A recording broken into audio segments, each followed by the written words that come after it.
17 जानेवारीची बैठक तारीख ही ठरवण्यासाठी होती आणि निर्णय शरद पवारांना सांगणं इतकंच शिल्लक होतं असं टू द पॉइंट या मुलाखतीमध्ये जयंत पाटलांनी म्हटलंय. बारामतीची बैठक तारीख ठरवण्यासाठीच होती, विलिनीकरणाची फक्त तारीख सांगायची होती असंही त्यांनी म्हटलेलं आहे.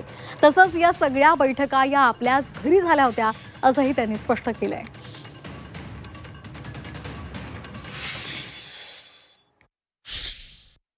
सगळ्या चर्चांमध्ये तिकडनं अजित पवार एकटेच होते चर्चांमध्ये. ते व्हिडिओमध्ये पण बघितलं, त्यांच्या पक्षाचा कोणी नेता नाही. तुमच्या पक्षाचे बरेच सगळे महत्त्वाचे नेते इन्क्लुडिंग स्वतः शरद पवार तिथे होते, बरीच मंडळी तिकडे होती. ती जी मिटिंग होती शेवटची 17 तारखेची, त्यावेळी आणि आदल्या दिवशी संध्याकाळी इथं 16 तारखेला माझ्या घरी झालेली मिटिंग, त्यावेळी ते सगळे इथं होते. साहेबांच्या समोर जाऊन फक्त तारीख ठरवायची एवढ्यासाठीच आम्ही गेलेलो होतो बारामतीला.